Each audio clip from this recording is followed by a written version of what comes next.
masu samun ladan shahada mutum biyar ne.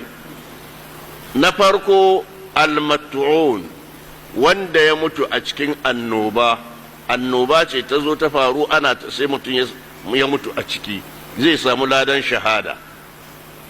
Wal mabtun, da wanda cikinsa ya murɗe kan ya sauka kuma sai ya fadi ya mutu, shi ma za a ba shi ladan shahada. Wal gharq, da wanda ya nitse a cikin ruwa za a ba shi ladan shahada. Wa sahibul hadmi, da wanda gini ya rabto a kansa, shi ma Allah zai ba shi ladan shahada. Wa shahidu fi sabilillah, da wanda ya je yakinta da addinin Allah ya samu shahada. Waɗannan su ne za a ba su ladan shahada. Waɗannan na farko ladan shahidi za a ba su, amma na ƙarshe shi kansa shahidi ne ai.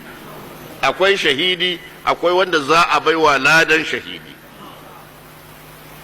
Wa qala, sai manzon Allah sallallahu alaihi wasallam ya ci gaba da cewa law ya'lamu an-nasu ma fi an-nida'i was-saff al-awwal, da mutane sun san alkhairin da ke cikin kiran sallah da tsayawa sahun farko, thumma lam yajidu illa an yastahimu alaihi lastahamu, da a ce an san daraja falalan da ke cikin kiran sallah da sahun farko, sa'an nan ba zai taba yiwuwa ba sai an yi ƙuri'a, saboda kowa na so, to da sai an yi ƙuri'a tukun a samu sahun farko.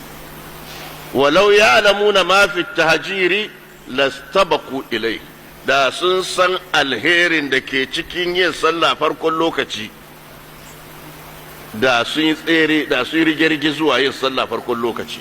Walau ya'lamuna ma fi al'atamati was-subhi la'atauhuma walau habwan, da sun san alkhairin da ke cikin zuwa masallaci ai sallar lisha da sallar asuba, da sun zo masallaci ko da rarrafe ne, walau habwan, alhabu rarrafe. An malikin an abdurrahman bin harmalat al-aslami an sa'id bin al-musayyib anna rasulullah sallallahu alaihi wasallam qala bainana wa bainal munafiqina shuhudul isha'i was-subhi. Manzo Allah ce tsakaninmu da munafikai zuwa sallan lisha da zuwa sallan asuba, azhar za su zo da ana gani, amma lisha duhu ya shiga ba a gani su je su boye, sallah asuba akwai duhu ba a gani su je su boye. Shine ce tsakaninmu da bambanci tsakaninmu da munafikai halartar sallan isha da. Wata mata ta aiko tambaya shekaru kusan 20 ko da 5 cikin arewa, cikin Najeriya kuma arewa kasar musulunci.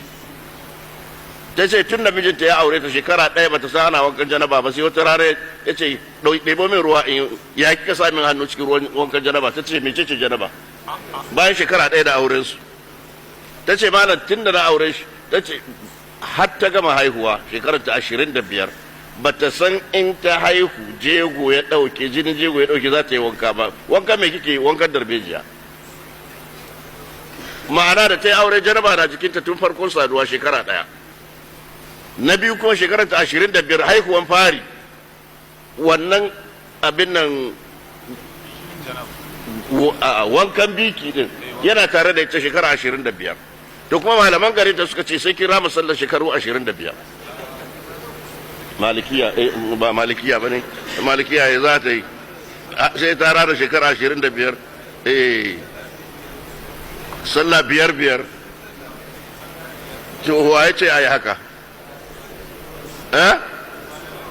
To ka gani ku, to aka ce sai ta rama sallar shekaru 25, sai abin yayi mata yawa. Daga garin da suke ta je aje biyuki, aje a samu wani, aka zo ina lakta ma ne, ina karatu, aka zo ga abin da ya faru, na ce to she ku ce mata ta gyara gaba, Allah zai yafe mata wannan duk abin da ya wuce, don ba ta sani ba ne. In yantahu yughfar lahum ma kad sabab. Amma in aka ce sai ta rama sallar shekaru 25,